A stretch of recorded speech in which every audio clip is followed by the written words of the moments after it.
സുബ്ഹാനല്ലാഹ്. 9ാമത്തെ വയസ്സിൽ അബ്ദുൽ മുത്തലിബ് മരിക്കുകയാ. 9ാമത്തെ വയസ്സിലാണ് മുത്തനബിക്ക് 9 വയസ്സുള്ളപ്പോഴാണ് അബ്ദുൽ മുത്തലിബ് മരിക്കുന്നത്. ഉപ്പാപ്പയായ അബ്ദുൽ മുത്തലിബ് മരിച്ചപ്പോ അല്ലാഹുവിന്റെ റസൂലിക്ക് 9 വയസ്സ്. ഈ 9 വയസ്സുള്ള പേരക്കുട്ടിന്റെ കൈ പിടിച്ച് എന്തൊരു രസമുള്ള രൂപം പ്രിയപ്പെട്ടവരെ. അതുപോലെ മുത്തനബിയെ പോലെ വിരിഞ്ഞ മാർവിടം, നല്ല നീളം, അതേ ഒത്ത നീളത്തേക്കാൾ കുറച്ചുകൂടി നീളമാണ് മുത്തനബിക്കുള്ളത്. അവിടുത്തെ കൈയിന്റെ വിരലുകൾ മുഴുവനും തടിച്ച കൈവിരലുകളാണ്. തോട്ടക്കൈയായിരുന്നു, ഓട്ടക്കൈയായിരുന്നില്ല. ഓട്ടക്കൈയല്ല, തോട്ടക്കൈയായിരുന്നു റസൂലുള്ളാഹിന്റെ കൈകൾ. അങ്ങനെയായിരുന്നു. അതേ ലഹ്മുൽ ഖറാദീസ് എന്ന് ശമാഇൽ തുർമദിയിൽ ഇമാം തുർമദി പറഞ്ഞിട്ടുണ്ട്. അങ്ങനെ ശരീരത്തിന്റെ എല്ലാ ഭാഗങ്ങളും മഹാന്മാര് വർണ്ണിച്ചിട്ടുണ്ട്. പ്രിയപ്പെട്ടവരെ, നടക്കുമ്പോൾ മുന്നോട്ടാഞ്ഞിട്ടാണ് നടക്കൽ. ഒരു ഇറക്കത്തിലേക്ക് ഒരു മനുഷ്യൻ ഇറങ്ങുന്നത് പോലെ മുന്നോട്ടാഞ്ഞിട്ടാണ് മുത്തനബി നടക്കാറുള്ളത്. സുബ്ഹാനല്ലാഹ്. നിങ്ങൾ മനസ്സിലൊന്ന് ചിത്രീകരിച്ചു നോക്കൂ. 9 വയസ്സുള്ള ആ പ്രായത്തിലുള്ള മുത്തനബിനെ കാണാൻ എന്ത് വഞ്ചുണ്ടാകും, ചെറുക്കുണ്ടാകും. അബ്ദുൽ മുത്തലിബ് മരിച്ചപ്പോ, ഉപ്പാപ്പ മരിച്ചപ്പോ അതുവരെ ഉപ്പയില്ലാത്ത വിഷമം മുത്തനബി അറിഞ്ഞിരുന്നില്ല. ഉപ്പയുടെ എല്ലാ സ്ഥാനങ്ങളും ഉപ്പാപ്പ അബ്ദുൽ മുത്തലിബ് നൽകി. ഉപ്പാപ്പ അബ്ദുൽ മുത്തലിബ് മരിച്ചപ്പോ ആ മയ്യിത്ത് കിടത്തിയിരുന്ന റൂമിൽ ഉപ്പാപ്പാന്റെ തലഭാഗത്തിരുന്ന് മുത്തനബി ഇങ്ങനെ കരയുകയാണ്. 9 വയസ്സുള്ള റസൂൽ അങ്ങനെ കരയുമ്പോ പലരും എടുത്തു കൊണ്ടുപോകാൻ ശ്രമിച്ചു നോക്കി, പലരും മാറ്റാൻ നോക്കി. അവിടെ നിന്ന് പോകാതെ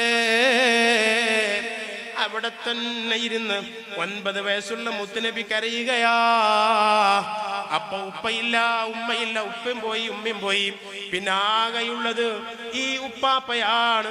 അബ്ദുൽ മുത്തലിബ് മരിക്കുമ്പോ 100-ലധികം വയസ്സുണ്ട്. ആ അബ്ദുൽ മുത്തലിബ് മരിക്കുന്ന സന്ദർഭത്തിൽ പ്രിയപ്പെട്ടവരെ അവിടുത്തെ തലഭാഗത്തിരുന്ന് കരഞ്ഞു, എഴുന്നേറ്റ് പോയില്ല. അവസാനം ആ മയ്യത്തെടുത്തുകൊണ്ട് മറവ് ചെയ്യാൻ വേണ്ടി ആളുകളൊക്കെ പോകുമ്പോൾ 9 വയസ്സുള്ള മുത്തനബി ആ മയ്യത്തും കട്ടിലിന്റെ അരികിലൂടെ നടന്ന് കരഞ്ഞ് കരഞ്ഞ് കണ്ണീരൊഴിക്കുന്നത് സഹാബത്ത് കണ്ടിട്ടുണ്ട്. എന്തായിരിക്കും ആ മനസ്സിന്റെ വേദന? ഉമ്മയെന്ന് വിളിക്കാൻ ഒരാളുണ്ടായില്ല, ഉപ്പയെന്ന് വിളിക്കാൻ ഒരാളുണ്ടായില്ല. എല്ലാം സംരക്ഷണം നൽകിയ ഉപ്പാപ്പയും പോവുകയാ. 9 വയസ്സുള്ളപ്പോഴാ. പ്രിയപ്പെട്ട സഹോദരങ്ങളെ, അങ്ങനെ പിന്നെ അബൂ ത്വാലിബ് അന്ന് മുതൽ നോക്കാൻ തുടങ്ങിയതാണ്. അന്ന് മുതൽ ആ 9ാമത്തെ വയസ്സ് അല്ലെങ്കിൽ 13ാമത്തെ വയസ്സ് അന്ന് മുതൽ നോക്കാൻ തുടങ്ങിയതാണ് അബൂ ത്വാലിബ്. ആ അബൂ ത്വാലിബ് മുത്തനബിക്ക് 50 വയസ്സുള്ളത് വരേക്കും അബൂ ത്വാലിബ് നോക്കി. 50 വയസ്സ് വരേക്കും അബൂ ത്വാലിബ് നോക്കി. 50ാമത്തെ വയസ്സിൽ അബൂ ത്വാലിബ് മരിച്ചു. പ്രിയപ്പെട്ടവരെ, 3 ദിവസം കഴിഞ്ഞിട്ട് ഖദീജ ബീവി മരിക്കുകയാണ്. മുത്തനബിന്റെ ഏക തണലായിരുന്നു ഖദീജ ബീവി. മുത്തനബിന്റെ ഏക സംരക്ഷകനായിരുന്നു അബൂ ത്വാലിബ്. നിങ്ങൾ ആലോചിച്ചു നോക്കൂ, 2 പേരും മരിക്കുന്നത് 3 ദിവസത്തിന്റെ ഡിഫറൻസ് ആണ്, വ്യത്യാസമാണ്. അല്ലാഹുവിന്റെ പരീക്ഷണങ്ങൾ അതിജയിക്കേണ്ടവരാണ് നമ്മളെന്ന് അല്ലാഹ് പഠിപ്പിക്കുകയാ. ആമുൽ ഹുസൻ എന്നായിരുന്നു ആ വർഷത്തിന്റെ പേര്. 50ാമത്തെ വർഷം വയസ്സിന്റെ പേര് ആമുൽ ഹുസൻ, ദുഃഖത്തിന്റെ കൊല്ലം. ദുഃഖം തന്നെയായിരുന്നു അന്ന്. അല്ലാഹുവിന്റെ റസൂൽ കഅബത്തിന്റെ അടുത്തേക്ക് പോയി. അബ്ദുൽ മുത്തലിബും അബൂ ത്വാലിബ് മരിച്ചു, ഖദീജ ബീവിയും മരിച്ചു. കഅബത്തിന്റെ അടുത്തേക്ക് പോയപ്പോൾ ദുഷ്ടനായ ഒരു മനുഷ്യൻ വന്ന് മുത്തനബിന്റെ തലയിലേക്ക് മണ്ണ് വാരിട്ടു. അവിടുത്തെ ശറഫാക്കപ്പെട്ട തലയിലേക്ക് മണ്ണ് വാരിട്ടു. റസൂലുള്ളാഹിന്റെ തലയിലേക്ക് മണ്ണ് വാരിട്ടു. മുത്തനബിന്റെ തലയിൽ മണ്ണ്. മക്കയിൽ നിന്ന് കഅബത്തിന്റെ ഓരത്തുനിന്ന് ഒരു പിടി മണ്ണെടുത്ത് മുത്തനബിന്റെ തലയിലേക്ക് ഇട്ടിട്ട് അല്ലാഹുവിന്റെ റസൂലിനെ തടയാൻ, അല്ലാഹുവിന്റെ റസൂലിന് സംരക്ഷണമേകാനോ ഈ ദുഷ്ടനെ തടയാനോ ആരും ഉണ്ടായില്ല. മുത്തനബി നേരെ വീട്ടിലേക്ക് കടന്നു ചെന്നു. തലയിൽ നിന്ന് മണ്ണിങ്ങനെ കൊഴിഞ്ഞു വീഴുന്നു. വീട്ടിൽ നിന്ന് യഹദാ ബനാതിഹി, റസൂലുള്ളാഹിന്റെ പെൺകുട്ടികളാണ് അവിടെയുള്ളത്. ആൺകുട്ടികളൊക്കെ നേരത്തെ മരിച്ചുപോയി. മുത്തനബിക്ക് 3 ആൺകുട്ടികളെ കൊടുത്തു. 3 വയസ്സാകുന്നതിന്റെ മുമ്പ് തന്നെ 3 മക്കളും മരിച്ചുപോയി. 3 മക്കളും 3 വയസ്സ് വരെ ജീവിച്ചിട്ടില്ല. മുത്തനബിക്ക് അള്ളാഹു 7 മക്കളെ കൊടുത്തിട്ട് 7 മക്കളിൽ 6 മക്കളും മുത്തനബിന്റെ ഹയാത്ത് കാലത്ത് തന്നെ മരിച്ചുപോയി. പ്രിയപ്പെട്ടവരെ, 7 മക്കൾ കൊടുത്തിട്ട് 6 മക്കളും മുത്തനബി സല്ലല്ലാഹു അലൈഹി വസല്ലം തങ്ങളുടെ ഹയാത്ത് കാലത്ത് തന്നെ മുത്തനബി വഫാത്താകുന്നതിന് മുമ്പ് ഈ 6 മക്കളും മരിച്ചുപോയി. പിന്നെ ഒരൊറ്റ മോള് ഫാത്തിമ ഉണ്ടായിരുന്നുള്ളൂ. ആ ഫാത്തിമ ബി മുത്തനബി സല്ലല്ലാഹു അലൈഹി വസല്ലം തങ്ങൾ റബീഉൽ അവ്വൽ വഫാത്തായി. ഫാത്തിമ ബിവി ആ റബീഉൽ അവ്വലിന്റെ ശേഷമുള്ള റമദാനിക്കും വഫാത്തായി. ചരിത്രങ്ങളിലേക്ക് വിശാലമായി നമ്മൾ ഇറങ്ങിച്ചെല്ലണം. അപ്പോഴേ ഇതൊക്കെ മനസ്സിലാകൂ. പ്രിയപ്പെട്ട സഹോദരങ്ങളെ, അവിടുന്ന് ആ മോള് പൊട്ടിക്കരഞ്ഞു പോയി. ഉപ്പാന്റെ തലയിൽ മണ്ണിട്ടല്ലേ. ആരുടെ തലയിലാണ് ഈ മണ്ണുള്ളത്? ഗസയിലേക്ക് ചീറിയടുക്കുന്നതായ ബോംബുകളും അതേപോലെ തന്നെ പീരങ്കികളും. അതാണോ ഇത്? മുത്തനബിന്റെ തലയിൽ മണ്ണ് വീണെങ്കിൽ, മുത്തനബിന്റെ തലയിലേക്ക് മണ്ണിടാൻ അവർ ധൈര്യം കാണിച്ചെങ്കിൽ പിറന്ന നാട്ടിലെ ആളുകളാണ് മണ്ണിട്ടത്. അയൽവാസിയായ ഉഖബത്ത് ബിൻ അബീ മുഈത്താണ് ഇതിന് നേതൃത്വം കൊടുത്തത്. അയൽവാസിയാണ് ഉഖബത്ത്, മുത്തനബിന്റെ അയൽവാസിയാണ്. അവരാണ് ഇത് ചെയ്തത്. ആ പൊന്നുമോള് മുത്തനബിന്റെ തലയിൽ നിന്ന് മണ്ണിങ്ങനെ മാറി മാറി മാറി എല്ലാം പുറത്തേക്കിട്ടിട്ട് ഒരു ചെറിയ പാത്രത്തിൽ വെള്ളം കൊണ്ടുവന്ന് മുത്തനബി സല്ലല്ലാഹു അലൈഹി വസല്ലം തങ്ങൾക്ക് കഴുകി കൊടുക്കുമ്പോ ആ പൊന്നുമോള് കരഞ്ഞപ്പോ, യാ ബുനയ്യത്തി ലാ തബ്കീ, മോളെ കരയണ്ട, ഇന്നല്ലാഹ മാനിഉൻ നബകീ, നിന്റെ ഉപ്പാന് അല്ലാഹ് സംരക്ഷിക്കും മോളെ. എന്നിട്ട് മുത്തനബി ഒരു വാക്ക് പറഞ്ഞു, മാനാലത്തു ഖുറൈശും മിന്നീ ശൈഅൻ അക്റഹുഹു ഹത്താ മാത അബൂ ത്വാലിബിൻ. അതെ, ഈ ഖുറൈശികൾക്ക്, ഈ ആളുകൾക്ക്, തീവ്രവാദികൾക്ക്, ഉഗ്രവാദികൾക്ക്, ഭീകരവാദികൾക്ക് എന്നെ ഒന്നും ചെയ്യാൻ കഴിഞ്ഞിരുന്നില്ല. അബൂ ത്വാലിബുള്ള കാലം എന്നെ ഒന്നും ചെയ്യാൻ കഴിഞ്ഞിരുന്നില്ല. അബൂ ത്വാലിബ് മരണപ്പെട്ടപ്പോഴാണ് ഇവരുടെ ഈ കളിയൊക്കെ എന്ന് മുത്തനബി പറഞ്ഞു. അബൂ ത്വാലിബ് അത്രക്കും വലിയ സംരക്ഷണമാണ് മുത്തനബിക്ക് നൽകിയത്. അബൂ ത്വാലിബ് ഉള്ളപ്പോൾ അവർക്ക് ഒന്നും ചെയ്യാൻ കഴിഞ്ഞില്ല. ശുദ്ധ കഅബാലയത്തിലേക്ക് ചെന്നപ്പോ ചത്ത ഒട്ടകത്തിന്റെ കുടൽമാല മുത്തനബിന്റെ ശരീരത്തിലേക്ക് ഈ ഉഖബത്ത് തന്നെ ഇട്ടു. ഉഖബത്ത് തന്നെ ആ കുടൽമാല കൊണ്ടിട്ടു. അങ്ങനെ അബൂ ത്വാലിബിന്റെയും ഖദീജുമ്മ ബീവിയുടെയും മരണശേഷം മക്കയിലെ ജീവിതം ദുസ്സഹമായപ്പോ അവിടുത്തെ 50-ാമത്തെ വയസ്സിന്റെ അവസാന സമയത്ത് മക്കയിൽ നിന്ന് പുറത്തേക്ക് പോകുന്നു. അതുവരെ മക്കയിൽ നിന്ന് പുറത്തേക്ക് പോയില്ല. ചെറുപ്പകാലത്ത് കച്ചവടത്തിനൊക്കെ പോയിട്ടുണ്ട്. ചെറുപ്പകാലത്ത് ആടിനെ മേക്കാൻ വേണ്ടി പോയിട്ടുണ്ട്. പ്രവാചകനായതിനു ശേഷം 10 കൊല്ലവും പുറത്തേക്ക് പോയില്ല. മക്കയിൽ തന്നെ 10 കൊല്ലം താമസിച്ചു. അതാ 50-ാമത്തെ വയസ്സിൽ ത്വായിഫിലേക്ക് പോവുകയാ. എന്താണ് ത്വായിഫിലുള്ളത്? അതേ ബനു ആ ത്വായിഫിലുള്ളതായ ആൾക്കാർ റസൂലുള്ളാഹിന്റെ ഉമ്മാന്റെ കുടുംബക്കാരാണ്, ഉമ്മയുടെ കുടുംബക്കാരാണ്, അമ്മാവന്മാരുടെ കുടുംബക്കാരാണ്. ഒരാൾക്ക് വിഷമമുണ്ടായാൽ അമ്മാവന്മാരടുത്തേക്കാണ് ചൊല്ലുക, ഉമ്മാന്റെ പെരയിലേക്കാണ് ചൊല്ലുക. ഒരനുജനില്ല റസൂലുള്ളാഹിക്ക്, ഒരു ജ്യേഷ്ഠനില്ല റസൂലുള്ളാഹിക്ക്, ഒരു സഹോദരിയില്ല, ഒരു പെങ്ങളില്ല. പെങ്ങൾ എന്ന പേരിൽ അറിയപ്പെടുന്നത് ഹനീമ ബീവിന്റെ മോള് ബീവി ഷൈമയാണ്. റസൂലുള്ളാഹിന്റെ പെങ്ങൾ എന്ന പേരിൽ അറിയപ്പെടുന്നത് അത് മുത്തുനബിന്റെ മലകുടിയിലുള്ള പെങ്ങളാണ്. ആ ഷൈമ ബീവി അല്ലാതെ മുത്തുനബിക്കൊരു പെങ്ങളില്ല. ഉമ്മയുടെ കുടുംബത്തിൽപ്പെട്ട ആളുകൾ അവരെങ്കിലും സഹായിക്കുമെന്ന് കരുതിയാണ് ത്വായിഫിലേക്ക് പോയത്. പ്രിയപ്പെട്ടവരെ, ഞാൻ അവസാനിപ്പിക്കുന്നു. ത്വായിഫിൽ ചെന്നപ്പോ മക്കയിൽ നിന്ന് അള്ളാഹുവിന്റെ റസൂൽ ത്വായിഫിലെത്തുമ്പോ 60 മൈൽ താണ്ടിയാണ് എത്തുന്നത്. 60 മൈൽ എന്ന് പറഞ്ഞാൽ ഏകദേശം 100ഓളം കിലോമീറ്ററായി. 65 മൈലാണ് 100 കിലോമീറ്റർ. ഏകദേശം 100ഓളം കിലോമീറ്ററുകൾ മുത്തുനബി പോകുന്നത് അനുജന്മാരെ, ചെറുപ്പക്കാരെ, 2 വീലറിലല്ല.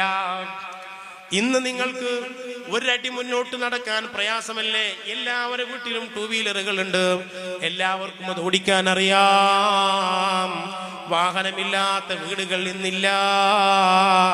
കേട്ടോളൂ, അള്ളാഹുവിന്റെ റസൂൽ അബൂ ത്വാലിബിന്റെയും ഖദീജ ബീവിയുടെയും മരണശേഷം രക്ഷ കിട്ടാൻ വേണ്ടി ഇസ്ലാമിലേക്ക് ആരെങ്കിലും വരാൻ വേണ്ടി ത്വായിഫിലേക്ക് പോകുമ്പോ 60 മൈൽ താണ്ടി പോവുകയാണ്. നടന്നിട്ടാണ് പോകുന്നത്. ഒട്ടകമില്ല, ഒരു വാഹനമില്ല. ആ മൊട്ടക്കുന്നിലൂടെ, മണൽത്തരികളുള്ള ആ മണൽക്കാട്ടിലൂടെ മുത്തുനബി 100ഓളം കിലോമീറ്റർ, ഒന്നിലധികം ദിവസം സഞ്ചരിച്ച് നടന്നിട്ട്, അള്ളാന്റെ റസൂല് 100ഓളം കിലോമീറ്ററുകൾ നടന്നിട്ട് ഇവിടുന്ന് കോഴിക്കോട്ടേക്ക് പോകുന്നതിനേക്കാൾ അപ്പുറം ഏകദേശം കണ്ണൂരിലേക്കുള്ള വഴി ദൂരമില്ലേ പ്രിയപ്പെട്ടവരെ? ആ കിലോമീറ്ററോളം മുത്തുനബി നടന്നിട്ട് കൂടെ സയ്യിദ് ഇബ്നു ഹാരിസ റളിയല്ലാഹു അൻഹു കൂടെയുണ്ട്. അവരും കൂടെ വെയില് വകവെക്കാതെ, ചൂട് വകവെക്കാതെ നടന്നുപോയി. തായിഫിൽ ചെന്നിട്ടെങ്കിലും ആരെങ്കിലും ഇസ്ലാമിലേക്ക് വന്നെങ്കിലോ എന്ന് കരുതിയിട്ട് തായിഫിൽ ചെന്നപ്പോ അള്ളാന്റെ റസൂലിന്റെ കുടുംബക്കാരെ വീട്ടിലേക്ക് അബ്ദ് ഇബ്നു അലീൽ എന്ന് പറയുന്ന ആളാണ് അവിടുത്തെ പ്രമുഖൻ. അബ്ദ് ഇബ്നു അലീലിന്റെ വീട്ടിൽ ചെന്നു. വലിയ സ്വീകരണം ഒന്നും പ്രതീക്ഷിച്ച് ചെന്നതല്ലെങ്കിലും അബ്ദ് ഇബ്നു അലീലും ഹബീബ് അതേപോലെയുള്ള ആളുകളൊക്കെ മുത്തനബിനെ സ്വീകരിച്ചില്ല. വെള്ളം പോലും കൊടുത്തില്ല. 10 ദിവസം തായിഫിൽ നിന്നു. 10 ദിവസം ഏതെങ്കിലും വീട്ടിലെ സൽക്കാരങ്ങൾ സ്വീകരിച്ചുകൊണ്ട് നിന്നതല്ല. എവിടെയോ അന്തിയുറങ്ങി, ഏതോ സ്ഥലത്ത് പോയി കിടന്നുറങ്ങി, ഏതോ സ്ഥലത്ത് പോയി മലമൂത്ര വിസർജനം നടത്തി. 10 ദിവസം തായിഫിൽ ഇരുന്നിട്ട് ഒരാള് പോലും മുത്തുനബിനെ സ്വീകരിച്ചില്ല. എന്നിട്ട് അല്ലാഹുവിന്റെ റസൂൽ ക്ഷീണിതനായി അവിടെ നിന്ന് പോരുകയാണ്. ഏകദേശം 3 മൈലെത്തിയപ്പോ, നടന്നിട്ട് 3 മൈലെത്തുമ്പോ അല്ലാഹുവിന്റെ റസൂലിനെ എറിയുകയാണ്. അവിടെയുള്ള കുട്ടികളെ, ചെറിയ മക്കളെ വിളിച്ചിട്ട് റസൂലുള്ളാഹി സ്വല്ലല്ലാഹു അലൈഹി വസല്ലമ തങ്ങളെ എറിയുകയാണ്. ഏറ് കൊണ്ടിട്ട് മുത്തുനബിന്റെ കാലിൽ നിന്ന് രക്തം വരാൻ തുടങ്ങി. അല്ലാഹുവിന്റെ റസൂലിന്റെ കാലിൽ നിന്ന് രക്തം വരാൻ തുടങ്ങി. മുത്തുനബി സല്ലല്ലാഹു അലൈഹി വസല്ലം തങ്ങളെ പിന്നാലെ ചെറിയ മക്കളെ പറഞ്ഞയച്ച് റസൂലുള്ളാഹിനെ എറിഞ്ഞു. അല്ലാഹുവിന്റെ റസൂലിന്റെ കാലിൽ നിന്ന് രക്തം വന്നു. അങ്ങനെ ക്ഷീണിച്ചുകൊണ്ട് 3 കിലോമീറ്റർ, 3 മൈൽ അല്ലാഹുവിന്റെ റസൂൽ ഓടി. അങ്ങനെ ഓടിയിട്ട് ഒരു ഉത്ബത്ത്, ശൈബത്ത് എന്ന് പറയുന്ന റബീഅത്തിന്റെ 2 മക്കള്, ആ റബീഅത്തിന്റെ മക്കളുടെ തോട്ടത്തിലേക്ക്, മുന്തിരിത്തോട്ടത്തിലേക്ക് റസൂലുള്ളാഹി കയറി ചെന്നു. ആ മുന്തിരിത്തോട്ടത്തിൽ ചെന്നിട്ട് ആ മുന്തിരിത്തോട്ടത്തിന്റെ മതില് ചാരിയിട്ട് ക്ഷീണിച്ചിട്ട് ഇങ്ങനെ ഇരിക്കുകയാണ്. ആരാ പ്രിയപ്പെട്ടവരെ ഇത്? 50 വയസ്സായിരിക്കുന്നു. 50 വയസ്സായിരിക്കുന്നു. അല്ലാഹുവിന്റെ റസൂലിന്റെ കാലും വന്ന് രക്തം വന്നു. മക്കയിൽ നിന്ന് രക്തം വന്നിട്ടുണ്ടായിരുന്നില്ല. മക്കയിൽ നിന്ന് രക്തം ചിന്തിയിരുന്നില്ല. തായിഫിൽ ചെന്ന് 10 ദിവസം നിന്ന് ഒരു പ്രയോജനം ഉണ്ടായില്ല.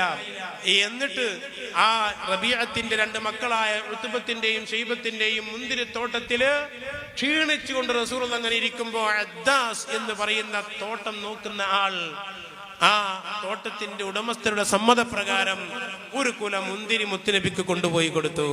ഒരു കുല മുന്തിരി മുത്തുനബിക്ക് കൊണ്ടുപോയി കൊടുത്തപ്പോൾ അദ്ദാസിന്റെ മുഖത്തേക്ക് നോക്കി. ആ മുന്തിരിയിൽ നിന്ന് ക്ഷീണം അകറ്റാൻ വേണ്ടി മുത്തുനബി ആ മുന്തിരി ഇങ്ങനെ തിന്നുമ്പോ ബിസ്മില്ലാഹിർ റഹ്മാനിർ റഹീം എന്ന് പറഞ്ഞിട്ട് ഇങ്ങനെ തിന്നുമ്പോ അദ്ദാസ് മുഖത്തേക്ക് നോക്കി. എന്തൊരു വാക്കാണിത്? നിങ്ങൾ ആരാ? അദ്ദാസ് ചോദിച്ചു, നിങ്ങൾ ആരാ?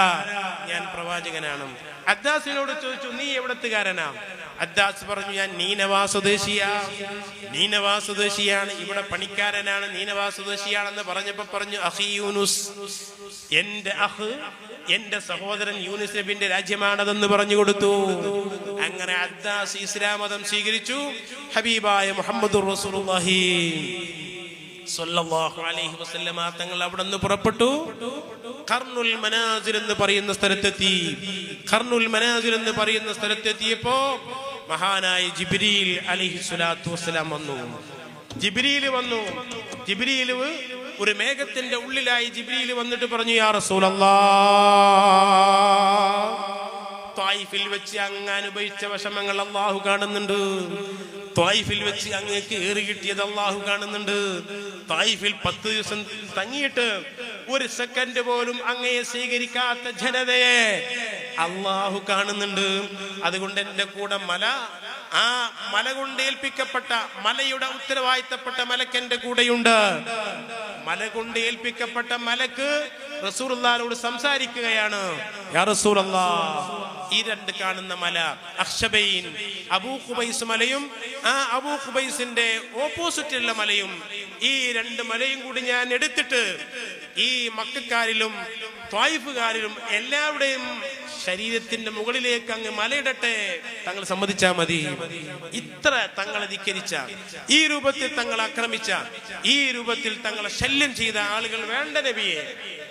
അഖ്ശബൈൻ എന്ന മലക്ക് പറഞ്ഞു, ഈ രണ്ട് മലകൾ, അഖ്ശബൈനിയാകുന്ന ഈ രണ്ട് മലകൾ ഞാൻ അവരുടെ മുകളിലേക്ക് അങ്ങ് വലിച്ചെറിയട്ടെ എന്ന് ചോദിച്ചപ്പോൾ മുത്തുനബി സല്ലല്ലാഹു അലൈഹി വസല്ലമ റഹ്മത്തുൽ ലിൽ ആലമീൻ ശഫീഉൽ വറാ റസൂലുള്ളാഹ് ബിദുല്ലി വഇഖ്ഫിലാസി വഫഖരി വഫാഖതി ഇലൈക റസൂലല്ലാഹി അസ്ബഹ്തു അഹ്റുബു. തുല്യതയില്ലാത്ത നേതാവ്, അമേരിക്കക്കാരടക്കമുള്ള ലോകത്തെ നശിപ്പിക്കുന്ന രാഷ്ട്രങ്ങൾ പഠിക്കട്ടെ. പാവപ്പെട്ട കുട്ടികളെ കൊല്ലുമ്പോ അത് പ്രതിരോധമാണെന്ന് പറഞ്ഞിട്ട് നോക്കി നിൽക്കുകയല്ല ചെയ്യേണ്ടത്. ലോകത്ത് ഇസ്രയേലിനെ പോലെ യുഎൻഒവിന്റെ 12 പ്രമേയങ്ങൾ, യുഎന്നിന്റെ 12 പ്രമേയങ്ങൾ അംഗീകരിക്കാത്ത ഒരേ ഒരു രാജ്യം ഇസ്രയേൽ മാത്രമാണ്. യുഎൻഒവിനെ അംഗീകരിക്കാത്ത ഒരു രാജ്യം ഇസ്രയേൽ മാത്രമാണ്. ഇത്ര തമ്മാടികളും ധിക്കാരികളുമായ ഒരു രാജ്യമില്ല. ആ രാജ്യത്തെ പിന്തുണക്കുന്ന ഒരു ലോകത്തിലെ ഏറ്റവും ഭീകരന്മാരാ. അവരൊക്കെ കേൾക്കട്ടെ. പ്രിയപ്പെട്ടവരെ, മുത്തുനബി സല്ലല്ലാഹു അലൈഹി വസല്ലമ തങ്ങൾ പറഞ്ഞത് വേണ്ട. എന്നെ 10 ദിവസം ഒരു സ്വീകരണം പോലും നൽകാത്തവര്, ഒരു വെള്ളം പോലും നൽകാത്തവര്, ഈ രൂപത്തിൽ ആക്രമിച്ചവർ അവരാരും നശിക്കണ്ട. അർജു അൻ യഖ്റുജ മിൻഹും മൻ യഅബുദുല്ലാഹ വഹദാ. അല്ലാഹനെ മാത്രം ആരാധിക്കുന്ന ആരെങ്കിലും അവർ കൂട്ടത്തിൽ നിന്ന് വന്നാലോ ഞാനത് ആഗ്രഹിക്കുകയാ. മുത്തുനബി സമ്മതിച്ചില്ല, നോവിക്കാൻ സമ്മതിച്ചില്ല, ആക്രമിക്കാൻ സമ്മതിച്ചില്ല. ഇതുകൊണ്ടാണ് മുത്തുനബി സല്ലല്ലാഹു അലൈഹി വസല്ലമ തങ്ങള് റഹ്മത്തുൽ ലിൽ ആലമീൻ, ലോകത്തിനാകമാനം റഹ്മത്ത് എന്ന് നമ്മൾ പറയുന്നത്. അല്ലാഹു സുബ്ഹാനഹു വ തആല അവിടുത്തെ റഹ്മത്ത് നമുക്കെല്ലാവർക്കും നൽകി അനുഗ്രഹിക്കുമാറാകട്ടെ. എത്ര പറഞ്ഞാലും പറഞ്ഞു തുടങ്ങാൻ വരെ കഴിയാത്ത അത്രക്കും മഹത്വമുള്ള അല്ലാഹുവിന്റെ റസൂൽ. ഞാൻ അവസാനിപ്പിക്കുന്നു. പ്രിയപ്പെട്ടവരെ, ആ റസൂലുള്ളാഹിന്റെ ജമാല്, കമാല്, നവാൽ, റസൂലുള്ളാഹിന്റെ സൗന്ദര്യം, അവിടുത്തെ പരിപൂർണത, അവിടുത്തെ ഔദാര്യം, അവിടുന്ന് ലോകത്തിന് ചെയ്ത എല്ലാവിധ ഔദാര്യങ്ങളും, ഈ 3 കാര്യങ്ങളും ഒരു മുസ്ലിമായ മനുഷ്യൻ പഠിക്കണമെന്നാണ്. മഹാന്മാരായ സ്വഹാബത്ത് ചെറുപ്പത്തിൽ തന്നെ കുട്ടികൾക്കത് പഠിപ്പിച്ചു കൊടുക്കാറുണ്ടായിരുന്നു. അള്ളാഹുവിന്റെ റസൂലിന്റെ നിറം, അള്ളാഹുവിന്റെ റസൂൽ എവിടെ ജനിച്ചു തുടങ്ങിയ കാര്യങ്ങളൊക്കെ ചെറുപ്പത്തിൽ ഉമ്മമാർ, ഉപ്പമാർ മക്കൾക്ക് പഠിപ്പിച്ചു കൊടുക്കേണ്ടതാണ്. മുത്തുനബിയെ പറ്റി പഠിപ്പിച്ചു കൊടുക്കണം, ചെറുപ്പത്തിലേ പഠിപ്പിച്ചു കൊടുക്കണം. മുത്തുനബിയെ സംബന്ധിച്ച് അത് മാതാപിതാക്കളെ കടമയാണ്. സ്വഹാബത്ത് അത് ചെയ്തിരുന്നു. അവിടുത്തെ നിറം, അവിടുന്ന് ജനിച്ചത്, ജനിക്കുമുണ്ടായ സംഭവങ്ങള് നമ്മൾ ആദ്യം പഠിച്ച് മക്കൾക്കത് പറഞ്ഞു കൊടുത്ത്, പഠിപ്പിച്ചു കൊടുത്ത്, അവരെ ഹിമ്മത്തുള്ളവരാക്കി, മനക്കരുത്തുള്ളവരാക്കി, ഏത് പ്രതിസന്ധിയും തരണം ചെയ്യാൻ പറ്റുന്നവരാക്കി ചെറുപ്പത്തിലെ മക്കളെ വളർത്തണം. ഞാൻ ഓതി വെച്ച ആയത്ത്, ഖുൽ ഇൻ കുന്തും തുഹിബ്ബൂനല്ലാഹ്, നബിയെ തങ്ങൾ മനുഷ്യന്മാരോട് പറഞ്ഞു കൊടുക്കുക, നിങ്ങൾ അല്ലാഹുവോട് മഹബ്ബത്തുണ്ടെങ്കിൽ ഫത്തബിഊനി യുഹിബ്ബുകുമുല്ലാഹ്, നിങ്ങൾ എന്നെ പിൻപറ്റണം, നിങ്ങൾ എന്നെ പിൻപറ്റണം. അല്ലാഹനെ സ്നേഹിക്കുന്നുവെങ്കിൽ റസൂലുള്ളാഹിനെ സ്നേഹിക്കണം, എന്നാൽ അല്ലാഹു നിങ്ങളെ സ്നേഹിക്കും. അപ്പോ എല്ലാ സൗകര്യങ്ങളും ചെയ്തു തന്ന അല്ലാഹ്, പ്രിയപ്പെട്ടവരെ, ഈ കാണുന്ന വിരൽ, ഈ വിരൽ അനക്കാൻ എനിക്ക് അല്ലാഹു കഴിവ് തരണം. എനിക്ക് അല്ലാഹു കഴിവ് തരാഞ്ഞാൽ വിരൽ അനക്കാൻ കഴിയില്ല. ഈ 5 വിരലുകളിൽ ഓരോ വിരലിലും 3 വിയ്യാവൂരിയുണ്ട്. ഒരു വിരലിൽ 3 വിയ്യാവൂരിയുണ്ട്. ഈ 3 വിയ്യാവൂരിയാകുമ്പോ 5 വിരലിൽ 15 വിയ്യാവൂരിയായി. ഇതിലൊന്ന് കേട് വന്നാൽ ഈ വിരലാനങ്ങൂല, ഒന്ന് കിടന്നാ മതി. ഇത് മാറ്റിവെക്കാൻ ലോകത്ത് ഒരൊറ്റ കമ്പനിയും ഇതിനൊക്കെയുള്ള സ്പെയർ നിർമ്മിക്കുന്നില്ല. എല്ലാത്തിനും സ്പെയർ ഉണ്ട്. നമ്മുടെ ശരീരത്തിന്റെ ഒരു നഖത്തിന് പോലും സ്പെയർ സൃഷ്ടിക്കാൻ ഇന്നവരെ കഴിഞ്ഞിട്ടില്ല. അത് പോകട്ടെ, നിങ്ങൾ ചെറിയ സൂചി എടുത്ത് ആ സൂചിന്റെ മുകളിലേക്ക് നമ്മുടെ കയ്യിൽ നിന്ന്, കൈയിന്റെ അഗ്രത്തിൽ നിന്ന് ഒരു തുള്ളി രക്തത്തിന്റെ ചെറിയ കണിക എടുത്ത് ആ സൂചിന്റെ തെല്ല് ഭാഗത്ത് തങ്ങി നിൽക്കുന്ന രക്തത്തിന്റെ കണികയുണ്ടല്ലോ, ആ ഒരു കണികയിൽ 50,000 ചുവന്ന രക്തത്തിന്റെ അണുക്കളുണ്ട്. ആ ഒരു തുള്ളി രക്തത്തിൽ 50,000 ചുവന്ന രക്തത്തിന്റെ അണുക്കളുണ്ടെന്ന് ഹദീസല്ല ശാസ്ത്രജ്ഞന്മാർ പറയാണ്. ആരാത് സൃഷ്ടിച്ചത്? ഒരു തുള്ളി രക്തത്തിലാണ്. ഈ ഒരു തുള്ളി രക്തം ചന്ദ്രയാൻ സൃഷ്ടിച്ചിട്ട് 3,80,000 കിലോമീറ്ററാണ്. 40 ദിവസം സഞ്ചരിച്ചിട്ടാണ് നമ്മുടെ ചന്ദ്രനിൽ പോയി ലാൻഡ് ചെയ്തത്.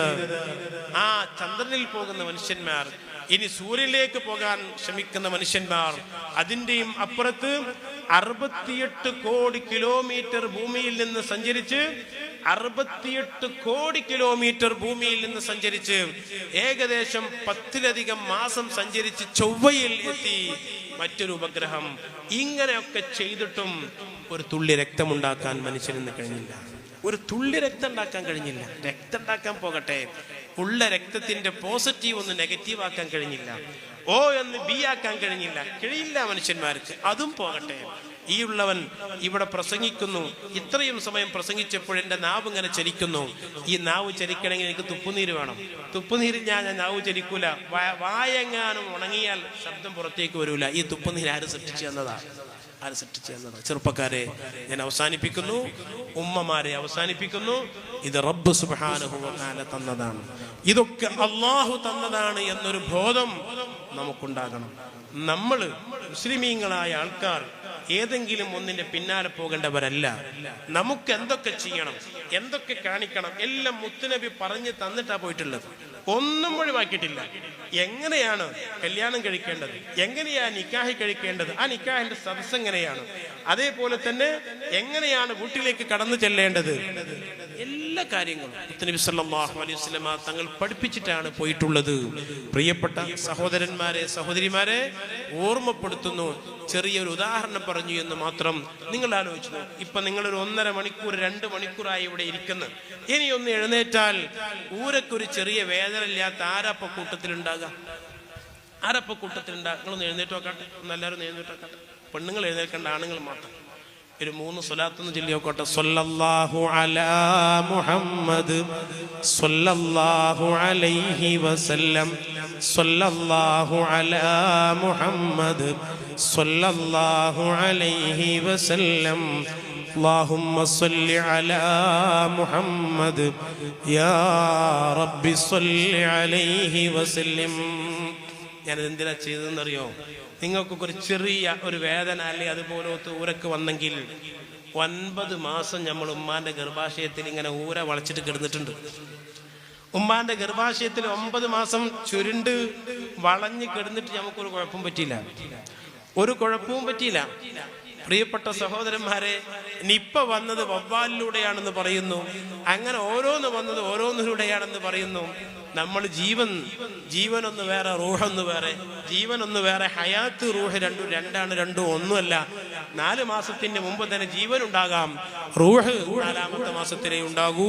പ്രിയപ്പെട്ട സഹോദരങ്ങളെ, അല്ലാഹു ജല്ല ജലാലുഹു നമുക്ക് നമ്മുടെ ശരീരത്തിൽ റൂഹ് വന്നതിന് ശേഷം ഭക്ഷണം വേണം. ആ ഭക്ഷണം ഉമ്മയുടെ ഗർഭാശയത്തിൽ നിന്ന് അള്ള തരുന്നത്. ഒരു പെണ്ണ് ഗർഭിണിയായാൽ മെൻസസ് സ്റ്റോപ്പാവും, നിന്നുപോകും. ആ ഹൈദ് രക്തം ഫിൽട്ടർ ചെയ്തിട്ട്, ആ ഹൈദ് രക്തം ശുദ്ധി ചെയ്തിട്ട് ഒരു പ്രത്യേകമായ പൈപ്പിലൂടെ അല്ലാഹു സുബ്ഹാനഹു വ തആല എനിക്കും നിങ്ങൾക്കും ആ രക്തം ഫിൽട്ടർ ചെയ്തിട്ട് തന്നു, ഭക്ഷണം തന്നു. ആലോചിക്കണം നമ്മൾ. ആരാ തന്നത്? ഒരു കുഞ്ഞ് 7 മാസത്തിലൊന്ന് പ്രസവിച്ചു നോക്കട്ടെ. 2 ദിവസം മുമ്പ് ഒരു ചെറുപ്പക്കാരൻ വന്നിട്ട് എന്നോട് പറഞ്ഞു, ഉസ്താദെ, എൻ്റെ മോള് 3-ാമത്തെ മോള്, അവൾ 2-ാമത്തെ ഗർഭിണിയാണ്, 2-ാമത്തെ പ്രസവത്തിന് ഗർഭിണിയാണ്. സ്കാൻ ചെയ്തപ്പോ കുട്ടിന്റെ ഒരു കൈ മുട്ടിന്റെ കീഴ്പ്പെട്ടില്ലെന്നാണ് പറയുന്നത്. മുട്ടിന്റെ കീഴ്പ്പെട്ട് ഒരു കൈയില്ല, അതുകൊണ്ട് ആ കുട്ടിനെ നശിപ്പിക്കണമെന്ന് പറയുന്നു. റൂഹ് 6 മാസമായിക്കണം, റൂഹ് ഉദിക്കണം, നശിപ്പിക്കണം എന്ന് പറയുന്നു. 21 വയസ്സാണ് എൻ്റെ മോൾക്കുള്ളത്.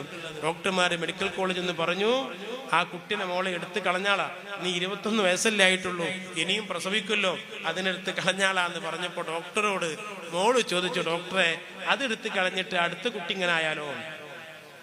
അപ്പൊ ഡോക്ടർ ഒന്നും മറുപടി അറിഞ്ഞില്ല. ഞാൻ പറഞ്ഞു നല്ല മോള് പറഞ്ഞു, നല്ല മോൾ അതന്നെയാണ്, അങ്ങനെ തന്നെയാണ് പറയുന്നത്. അവരാ കണക്കാക്കുന്നത്, അള്ളാഹു അല്ലേ കണക്കാക്കുന്നത്. എങ്ങനെയാണ് നശിപ്പിക്കുക, എങ്ങനെയാണ് നശിപ്പിക്കാൻ കഴിയുക? അതിനെ സംരക്ഷിക്കേണ്ട ബാധ്യത. അങ്ങനെയാണെങ്കിൽ അതൊക്കെ മാറ്റാൻ അള്ളാഹുവിന് കഴിയും. അതുകൊണ്ട് പ്രിയപ്പെട്ട സഹോദരന്മാരെ, സഹോദരിമാരെ, അള്ളാഹുവിനെ മറന്നുകൊണ്ട് ഒന്നും ചെയ്തുകൂടാ. അള്ളാഹു സുബ്ഹാനഹു വ തആല ഈ രൂപത്തിൽ ഉമ്മയുടെ ഗർഭാശയത്തിൽ സംരക്ഷണം നൽകി നമുക്ക്. നിങ്ങളൊന്ന് ആലോചിച്ച് നോക്ക്, അങ്ങനെ ഒരു കുഞ്ഞിനെ ഒരു ഉമ്മങ്ങ് പ്രസവിച്ചാൽ ആ കുഞ്ഞിന്റെ വലത്തേ ചുവട്ടിൽ അല്ലാഹു അക്ബർ എന്നുള്ള ബാങ്കുലി കേൾക്കണം.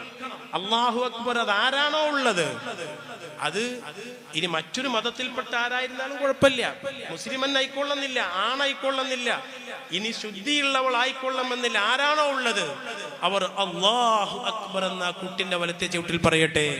റെക്കോർഡ് ചെയ്തുകൊണ്ട് പറ്റൂല, അല്ലാത്ത രൂപത്തിൽ അല്ലാഹു അക്ബർ എന്നുള്ള ബാങ്ക് കേൾക്കട്ടെ വലത്തെ ചവിട്ടിൽ, ഇടത്തെ ചവിട്ടിൽ ഇഖാമത്ത് കൊടുക്കട്ടെ, പിന്നെ വലത്തെ ചവിട്ടിൽ ഇന്നി ആയത്തുൽ കുർസി ഓതി കൊടുക്കട്ടെ, പിന്നെ വലത്തെ ചവിട്ടിൽ ഖുൽ ഹുവല്ലാഹു അഹദ് സൂറത്ത് ഓതി കൊടുക്കട്ടെ, ഇന്ന അൻസൽനാഹു സൂറത്ത് ഓതി കൊടുക്കട്ടെ, ഇന്നി ഉഈദുഹാ ബിക വദുരിയതഹാ മിനശ് ശൈത്വാനിർ റജീം എന്നുള്ള ആയത്ത് ഓതി കൊടുക്കട്ടെ. മഹാന്മാര് പറഞ്ഞതാ. ഞാൻ പറയുന്നത് എന്തിനാണ്? അങ്ങനെ അല്ലാഹു അക്ബർ എന്ന് കേട്ടിട്ട് ഈ ഭൂമിയിലേക്ക് വന്ന ഞാനും നിങ്ങളും അവസാനം പറയേണ്ടത് ഈ അല്ലാഹയാണ്. ലാ ഇലാഹ ഇല്ലല്ലാഹ്, ഈ അള്ളയാണ് അവസാനം പറയേണ്ടത്. അങ്ങനെയാണ് നമ്മൾ മരിക്കേണ്ടത്. ഈ ഒരു ചിന്ത നമുക്കൊക്കെ വേണം. അതുകൊണ്ട് പ്രിയപ്പെട്ട സഹോദരിമാരോട്, അനുജന്മാരോട് പറയുന്നു, മുത്തുനബി സല്ലല്ലാഹു അലൈഹി വസല്ലമ തങ്ങളുടെ പേരിൽ ഈ മഹല്ലത്തിലെ നല്ല ചെറുപ്പക്കാർ, ചുറുചുറുക്കുള്ള മക്കള്, അവര് സമ്മാനങ്ങൾ കൊടുത്തു വെച്ചിരിക്കുന്നു മുതഅല്ലിമീങ്ങൾക്ക് കൊടുക്കാൻ വേണ്ടി. അവര് വല്ലാതെ പണിയെടുത്തു. ഞാൻ ഇന്നലെ വന്നിട്ട് അങ്ങോട്ട് പോയിട്ട് ഇന്ന് വരണ്ടാന്ന് വിചാരിച്ചത്. പക്ഷേ കുട്ടികൾ വളരെ ആവേശത്തിനാണെന്ന് പറഞ്ഞപ്പോൾ അവരെ നിരാശപ്പെടുത്താൻ പാടില്ലല്ലോ. ഇങ്ങനെ നമ്മളെ മക്കള് അള്ളാഹുവിന്റെ ദീനിനെ സ്നേഹിച്ചുകൊണ്ട്, മുത്തുനബിനെ സ്നേഹിച്ചുകൊണ്ട് ആ മക്കൾ ചെയ്യുമ്പോൾ അതിനെ പ്രോത്സാഹിപ്പിക്കൽ നമ്മുടെ കടമയാണല്ലോ. ആ നിലക്ക് മാത്രം വീണ്ടും വന്നതാണ്. ഇന്നലെ വന്നിട്ട് ഇവിടുന്ന് ഭക്ഷണം കഴിച്ചു പോയതാണ്. അപ്പൊ ഇന്ന് വീണ്ടും വന്നത് അതിൻ്റെ ഒരേ ഒരു കാരണം കൊണ്ട് വന്നതാണ്. അല്ലാഹു സുബ്ഹാനഹു വ തആല ചെറുപ്പക്കാരെ സ്വാലിഹീങ്ങളാക്കുമാറാകട്ടെ. അവരെ സഹായിച്ച നമ്മുടെ മഹല്ല് കമ്മിറ്റി എല്ലാവരും വേണ്ട പോലെ, ഇന്നലെ പ്രസിഡന്റും മറ്റുള്ള ആളുകളൊക്കെ തന്നെ ആശംസകൾ അർപ്പിച്ചു. അങ്ങനെ കാരണവന്മാര്, കമ്മിറ്റി, അവർ പറയുന്നത്, അവരുടെ നിർദ്ദേശപ്രകാരം കുട്ടികൾ നീങ്ങുന്നത്, അതാണ് ഒരു മഹല്ലത്തിന്റെ കെട്ടുറപ്പ്. രാഷ്ട്രീയം അത് അങ്ങനെ പലതൊക്കെ ഉണ്ടാവും, അതില്ലാത്ത ആൾക്കാരുണ്ടാവില്ല, പല രാഷ്ട്രീയക്കാരുണ്ടാവുമല്ലോ, അതൊക്കെ വേറെ. അള്ളാഹുവിന്റെ ദീനിന് വേണ്ടി ഏത് രാഷ്ട്രീയമാണെങ്കിലും ഒന്നിച്ച് ഒത്തൊരുമയോടുകൂടെ ദീനിന് വേണ്ടി പ്രവർത്തിക്കുന്നതാണ് നമ്മൾ ചെയ്യേണ്ടത്. ഇന്നേ വരെ മുസ്ലിമീങ്ങൾ ഈ നമ്മുടെ രാജ്യത്ത് കാണിച്ചു തന്നതും അതാണ്. അല്ലാഹു സുബ്ഹാനഹു വ തആല ഈ മഹല്ലത്തിൽ ബർക്കത്ത് ചെയ്യുമാറാകട്ടെ, കെട്ടുറപ്പും യോജിപ്പും സന്തോഷവും പ്രദാനം ചെയ്യുമാറാകട്ടെ. എല്ലാവിധ ആപത്ത് മുസീബത്തുകളെ തൊട്ട് അള്ളാഹു കാത്തുരക്ഷിക്കുമാറാകട്ടെ. ഞാൻ അവസാനിപ്പിക്കുന്ന ഒരൊറ്റ കാര്യം നിങ്ങളോട് പറയുകയാണ്. അള്ളാഹുവിന്റെ റസൂല് വഫാത്താകുമ്പോ, മുത്തുനബി വഫാത്താകുമ്പോ അവിടെ നിന്ന് ഇങ്ങനെ നാവ് കൊണ്ടൊരു കാര്യം പറയുന്നുണ്ട്. അവിടെ നിന്ന് നാവ് കൊണ്ടൊരു കാര്യം പറയുന്നുണ്ട്, ശബ്ദം പുറത്തേക്ക് വരുന്നില്ല. ആ സമയത്ത് ചെകിട് താഴ്ത്തിക്കൊണ്ട് മഹാന്മാരായ സഹാബത്ത് അത് കേട്ടപ്പോ മുത്തുനബി പറഞ്ഞ എന്താണെന്നറിയോ? അസ്വലാ അസ്വലാ അസ്വലാ. അല്ലാഹുവിന്റെ റസൂൽ പറഞ്ഞു, 2 വട്ടം പറഞ്ഞു, നിങ്ങൾ നിസ്കാരം ശ്രദ്ധിക്കണേ, നിസ്കാരം ഒഴിവാക്കരുതേ. നിങ്ങൾ അറിയുമോ, മുത്തുനബി സല്ലല്ലാഹു അലൈഹി വസല്ലം തങ്ങൾ റബീഉൽ അവ്വൽ 12 തന്നെയാണ് വഫാത്താകുന്നത്, തിങ്കളാഴ്ച തന്നെയാണ് വഫാത്താകുന്നത്, ദുഹാ സമയത്ത്.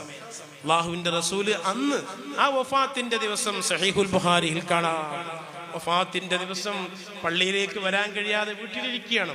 അബൂബക്കർ സിദ്ദീഖ് റളിയല്ലാഹു അൻഹു ഇമാമായി നിസ്കരിക്കുകയാണ്. മദീനത്തെ പള്ളിയിൽ മഹാന്മാരായ സഹാബത്ത് മുഴുവനും വേദനിച്ച്, മുത്തുനബി ഇല്ലാത്ത നിസ്കാരം, 17 വഖ്ത് നിസ്കാരം സിദ്ദീഖുൽ അക്ബർ ഇമാമായി നിസ്കരിച്ചിട്ടുണ്ട്. 3 ചില്ലാനം ദിവസം സിദ്ദീഖുൽ അക്ബർ തങ്ങൾ ഇമാമായി നിസ്കരിച്ചിട്ടുണ്ട്. പലപ്പോഴും മുത്തുനബി ഒരു വെള്ള തുണി നെറ്റിമ്മങ്ങനെ കെട്ടിയിട്ട് വരും. അത് കാണുമ്പോഴത്തേന് സഹാബത്ത് കരയാൻ തുടങ്ങും. മുത്തുനബിന്റെ വേദന, ശക്തമായ തലവേദന. ആ തലവേദന കൊണ്ടൊരു വെള്ള തുണി നെറ്റിമ്മ കെട്ടിയിട്ട് ഫദ്ൽ ഇബ്നു അബ്ബാസ് തങ്ങൾ ഒരു ഭാഗത്ത്, അലി ഇബ്നു അബി താലിബ് തങ്ങൾ വേറെ ഭാഗത്ത്, രണ്ടുപേരും താങ്ങിപ്പിടിച്ച് മുത്തുനബിയെ പള്ളിയിലേക്ക് കൊണ്ടുവരും. രണ്ടുപേരും താങ്ങിപ്പിടിച്ച് പള്ളിയിലേക്ക് കൊണ്ടുവരും. അങ്ങനെ അവിടെ വന്ന് ഇരുന്ന് സിദ്ദീഖ് റളിയല്ലാഹു അൻഹു നിസ്കരിക്കുന്നു, മുത്തുനബി ഇരുന്ന് നിസ്കരിക്കുന്നു. അങ്ങനെയും വരാൻ വയ്യാതെയായി. സുബഹി സമയത്ത് സിദ്ദീഖുൽ അക്ബർ തങ്ങൾ ഇമാമായി നിസ്കരിക്കുകയാ. ഇമാമായി നിന്ന് ആ സമയത്ത് വഫാത്തിന്റെ ആ ദിവസം, പ്രിയപ്പെട്ടവരെ, ഞാൻ അവസാനിപ്പിക്കുന്നു. എൻ്റെ ശബ്ദം കേൾക്കുന്ന എല്ലാവരെയും ഓർമ്മപ്പെടുത്തുകയാണ്. പ്രത്യേകിച്ച് ഈ പരിപാടി സംഘടിപ്പിക്കാൻ വേണ്ടി കഠിനാധ്വാനം ചെയ്ത എൻ്റെ അനുജന്മാർ, മക്കളോട് ഞാൻ ഓർമ്മപ്പെടുത്തുകയാണ്. വിശിഷ്യ അനുജത്തിമാരോട്, സഹോദരിമാരോട് ഓർമ്മപ്പെടുത്തുകയാണ്. നിങ്ങൾ അറിയുമോ, ആ ദിവസത്തിൽ, വഫാത്തിന്റെ ആ ദിവസത്തിൽ സുബഹിക്ക് സഹാബത്ത് ഇങ്ങനെ സഫായി നിൽക്കുന്നു, സിദ്ദീഖ് തങ്ങൾ ഇമാമായി നിൽക്കുന്നു. ആ സമയത്ത് അല്ലാഹുവിന്റെ റസൂൽ ഫറഫഅ സിത്ര, അവിടെ നിന്ന് ആ വിരി ഒന്ന് പൊന്തിച്ചു. വിരി പൊന്തിച്ചിട്ടൊന്ന് ഇങ്ങനെ നോക്കി. അപ്പൊ സഹാബത്ത് പറയാണ്, ഞങ്ങൾ അങ്ങോട്ട് കണ്ടപ്പോ, മുത്തുനബിന്റെ ആ മുഖം കണ്ടപ്പോ ഞങ്ങൾ നിസ്കാരം ബാത്തിലായി പോവോ, സന്തോഷം കൊണ്ട് നിസ്കാരം ബാത്തിലായി പോവോ എന്ന് വിചാരിച്ചു.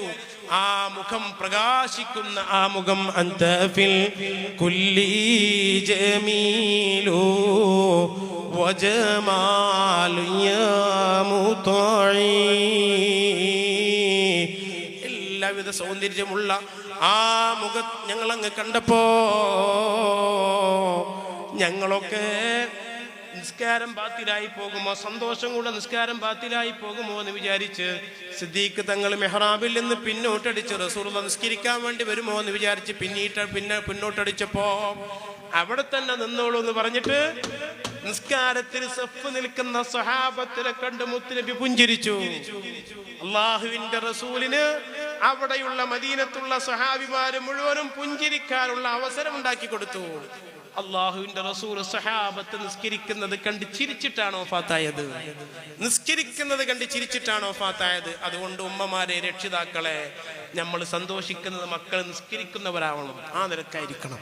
മറ്റെല്ലാം കുട്ടികൾക്കുണ്ടാവട്ടെ, എന്തുണ്ടായിരുന്നാലും ശരി, എൻ്റെ മോന് നിസ്കരിക്കുന്നവനാണെന്ന് അഭിമാനം കൊള്ളാൻ, എൻ്റെ മോള് നിസ്കരിക്കുന്നവളാണെന്ന് അഭിമാനം കൊള്ളാൻ, എൻ്റെ മോള്, എൻ്റെ മോന് ഒരു നിസ്കാരവും ഒഴിവാക്കാത്തവനാണെന്ന് അഭിമാനം കൊള്ളാൻ നമുക്ക് സാധിക്കണം. അനുജന്മാരെ, ഒരു നിസ്കാരവും ഖളാ ആയിക്കൂടാ. അല്ലാഹുവിന്റെ റസൂൽ ആ സമയത്ത്, ആ വഫാത്തിന്റെ ഘട്ടത്തിൽ പറഞ്ഞത്, ഉമ്മത്തെ നിസ്കാരം ഒഴിവാക്കരുത് ട്ടോ. അതെന്നെ റബ്ബിന്റെ ഹദറത്തിൽ ഖുദ്സിയിൽ ഞാൻ ചെന്നിട്ട് അവിടെ നിന്ന് അല്ലാഹ് തന്നതാണ്, അവിടെ നിന്ന് തന്നതാണ്. അതുകൊണ്ട് മുത്തുനബി ഒരു നിസ്കാരവും ഒഴിവാക്കിയിട്ടില്ല, ഒരു സുന്നത്തും മുത്തുനബിക്ക് പോയിട്ടില്ല. പ്രിയപ്പെട്ടവരെ, ആ നിസ്കാരത്തിന്റെ വിഷയത്തിൽ അല്ലാഹ് ഒരു ഉദുറും സ്വീകരിക്കൂല. അള്ളാന്റെ പക്കൽ യാതൊരു കാരണവും ബോധിപ്പിക്കാൻ കഴിയില്ല. നിസ്കാരത്തിന്റെ വിഷയത്തിൽ അല്ലാഹ് വിട്ടുവീഴ്ച ചെയ്യില്ല. നിസ്കാരം ഒഴിവാക്കിയവനെ അല്ലാഹു സുബ്ഹാനഹു വ തആല ഖബറിൽ വെറുതെ വിടൂല. അല്ലാഹു നരകത്തിൽ ഇടുക തന്നെ ചെയ്യും. അതിൽ യാതൊരു അപ്പീലുമില്ല നിസ്കാരത്തിന്റെ വിഷയത്തിൽ. അതുകൊണ്ടല്ലേ പ്രിയപ്പെട്ടവരെ, ഒരാൾക്ക് ഹജ്ജിന് പോകാൻ കഴിഞ്ഞാൽ പകരത്തിന് ആളെ പറഞ്ഞേക്കാം. നിസ്കരിക്കാൻ കഴിയാതിരുന്നാലോ, നോമ്പിന് കഴിയാതെ വന്നാൽ മുദ്ദ് കൊടുക്കാം. നിസ്കരിക്കാൻ നിന്ന് കഴിയാത്തവൻ ഇരുന്ന് നിസ്കരിക്കട്ടെ, ഇരുന്ന് നിസ്കരിക്കാൻ കഴിയാത്തവൻ കിടന്ന് നിസ്കരിക്കട്ടെ. യാതൊരു വിട്ടുവീഴ്ചയും നിസ്കാരത്തിലില്ല. അതുകൊണ്ട് മുത്തുനബിന്റെ സദസ്സിൽ പങ്കെടുത്ത മുഴുവൻ ആളുകളോടും പറയട്ടെ, ഈ സദസ്സിന്റെ സന്ദേശം, ഞാൻ നിസ്കരിക്കൂല, നിസ്കാരം ഒഴിവാക്കൂല എന്നതായിരിക്കണം. ഒരിക്കലും ഞാൻ നിസ്കാരം ഒഴിവാക്കുകയില്ല. ഏതെങ്കിലും നിസ്കാരം നിങ്ങൾക്കാർക്കെങ്കിലും പ്രായപൂർത്തി എത്തിയതിനു ശേഷം ഖളാ ഉണ്ടോ, അത് ഖളാ വീട്ടാതെ ഖബർ കെടുക്കാൻ കഴിയില്ല. ശിക്ഷ നിർബന്ധമാണ്. അല്ലാഹു സുബ്ഹാനഹു വ തആല കാത്തുരക്ഷിക്കുമാറാകട്ടെ. പ്രിയപ്പെട്ടവരെ, ഓരോ ഹർക്കത്തുകളിലും, എല്ലാ ഘട്ടത്തിലും അള്ളാഹിനെ കുറിച്ച് നമുക്ക് ഓർമ്മ വേണം. എല്ലാം തന്നത് അള്ളാഹുവാണ്. ആ അള്ളാഹുവിനെ ധിക്കരിച്ചുകൊണ്ട് ഒന്നും നമുക്കുണ്ടായിക്കൂടാ. ഒരു ദിവസം നമ്മുടെ പള്ളിയിലുള്ള 6 കാലുള്ള മയ്യത്ത് കെട്ടില് നമ്മുടെ വീട്ടിന്റെ ഉമ്മറത്ത് വന്നിട്ട്, നമ്മളുണ്ടാക്കിയ വീട്, നമ്മൾ അധ്വാനിച്ച വീട്, നമ്മൾ അവിടെ ചെലവഴിച്ച് നമ്മുടെ സംസാരങ്ങളും നടത്തങ്ങളും ഇരുത്തങ്ങളും ഒക്കെ കണ്ട ആ വീട്ടിൽ നിന്ന് ഒരു 3 തുണിക്കഷ്ടം. ആ തുണിക്കഷ്ടത്തിൽ എന്നെയും നിങ്ങളെയും ഫലസ്തീനിലെ മക്കളെ അവിടുത്തെ ഉമ്മമാരെ പൊതിഞ്ഞത് നിങ്ങൾ കണ്ടില്ലേ? അതേപോലെ പ്രിയപ്പെട്ടവരെ ഒരു ദിവസം പൊതിഞ്ഞിട്ട് വീട്ടിൽ നിന്ന് പിടിച്ച് ഇറക്കിയിട്ട് എല്ലാവരും കയറുന്ന ഒരു മയ്യത്ത് കെട്ടില്, ഒരു മഹല്ലത്തിൽ ഒരു മയ്യത്ത് കെട്ടിലേ ഉണ്ടാവുള്ളൂ. നമ്മളെ വീട്ടിലൊക്കെ ഒന്നിലധികം വാഹനങ്ങളുണ്ട്. ഒരു വീട്ടുകാരനും എനിക്ക് കിടക്കാനുള്ള മയ്യത്ത് കെട്ടിൽ എന്ന് പറഞ്ഞിട്ട് ഒരു മയ്യത്ത് കെട്ടിൽ വീട്ടിലുണ്ടാക്കൂല. എല്ലാവർക്കും കിടക്കാനുള്ള ഒരു മയ്യത്ത് കെട്ടിലുണ്ട്. ആ മയ്യത്ത് കെട്ടിൽ കിടന്നിട്ട് നമ്മൾ ഖബറിലേക്ക് പോകേണ്ടി വരും. എൻ്റെ ഖബറിൽ ഞാൻ, നിങ്ങളുടെ ഖബറിൽ നിങ്ങൾ. അതാ എത്രയോ കാലമായി ഉമ്മ അവിടെ കിടക്കുന്നു, ബാപ്പ കിടക്കുന്നു. പ്രിയപ്പെട്ടവരെ, അതുകൊണ്ട് ആ ഒരു ഓർമ്മ നമുക്ക് വേണം. ഖൽഫി കരീമാതുൻ അലയ്യാ ബവാകിയാ വഫീഹിന്ന ഉമ്മീ സദീഖി വഇത്റതി. 11 മണിക്ക് മയ്യത്തെടുക്കുമെന്ന് പറഞ്ഞാൽ അതിന്റെ മുമ്പ് 10:45 തന്നെ യാസീൻ ഓതുകയാണ്. 11:05 അവിടെ കൂടി നിൽക്കുന്നവർ ചോദിക്കുന്നു, എന്തേ 11 മണിക്ക് കൊടുക്കുന്നല്ലേ പറഞ്ഞത്? ഒരു 5 മിനിറ്റ് പോലും എന്നെയും നിങ്ങളെയും നമ്മളുണ്ടാക്കി വീട്ടിൽ കിടത്തൂല, കിടക്കാൻ സമ്മതിക്കൂല. പ്രിയപ്പെട്ടവരെ, ഇന്നലെ ഇവിടെ എത്താൻ വൈകിയത് എൻ്റെ കൂടെ സ്കൂളിൽ പഠിച്ചിരുന്ന, ഞങ്ങൾ ഒന്നിച്ച് കളിച്ചിരുന്ന, ഒന്നിച്ച് സഹവസിച്ചിരുന്ന ഒരു സുഹൃത്ത്, അമീർ എന്ന് പറയുന്ന സുഹൃത്ത്. പ്രിയപ്പെട്ടവരെ, എൻ്റെ അതേ പ്രായമാണ്, ഞങ്ങൾ ഒന്നിച്ച് കളിച്ചിരുന്നവരാണ്. അദ്ദേഹം ഹാർട്ട് സംബന്ധമായ വലിയ രോഗം വന്ന് മരിച്ചുപോയി. അല്ലാഹു മഗ്ഫിറത്ത് നൽകുമാറാകട്ടെ. പ്രിയപ്പെട്ട സഹോദരന്മാരെ, ചെറുപ്പക്കാരനല്ലേ, നിങ്ങൾ ആലോചിച്ച് നോക്കണം. 2 കാര്യമാണ് ഇപ്പം നടക്കുന്നത്. പ്രായമുള്ള ആളുകൾക്ക് അൽഷിമേഴ്സ് വരുന്നു, അവർക്ക് ഓർമ്മശക്തി പോകുന്നു, കിടന്നിടത്ത് കിടന്ന് മൂത്രമൊഴിക്കുന്നത് ധാരാളം കൂടിയിരിക്കുന്നു. ഗവൺമെന്റ് തന്നെ ഓരോ ജില്ലയിലും ഓർമ്മക്കുറവിന് ചികിത്സിക്കാൻ അവർ ക്ലിനിക്ക് തുടങ്ങാൻ വേണ്ടി തീരുമാനിച്ചിരിക്കുന്നു. മറ്റൊരു കാര്യം ശ്രദ്ധിക്കേണ്ടത്, ചെറുപ്പക്കാര് പെട്ടെന്ന് കുഴഞ്ഞു വീണ് മരിക്കുന്നതാണ് കാണുന്നത്. അതുകൊണ്ട് പ്രിയപ്പെട്ടവരെ, അതിന്റെ മുമ്പ് എല്ലാ ഉത്തരവാദിത്തങ്ങളും നിർവഹിച്ചുകൊണ്ട് അതേ ഉമ്മ എന്ന് വിളിക്കുന്ന ഒരു ദിവസം വരും. മക്കളെല്ലാവരും ഉമ്മ എന്ന് വിളിക്കും. ആ ഉമ്മ വീട്ടിൽ നിന്ന് ഇറങ്ങിപ്പോയാൽ പിന്നെ ആ വീട്ടിലേക്ക് വരില്ല. ഇന്നലെ അവരെ വീട്ടിലേക്ക് ചെല്ലുമ്പോ ഉമ്മ എന്ന് വിളിച്ച ആ പൊന്നുമോന് പിന്നെ ഉമ്മ എന്ന് വിളിക്കാൻ ഒരാളില്ല. ഇന്നലെ അവരെ ബാപ്പ എന്ന് വിളിച്ച, ബാപ്പ എന്ന് വിളിച്ചവന് ബാപ്പയില്ല. ആ ബാപ്പാന്റെ അവസാനത്തെ ഇറക്കം പിന്നെ അങ്ങോട്ടില്ല. പിന്നെ ബാപ്പാനെ കാണൂല, ഉമ്മാനെ കാണൂല.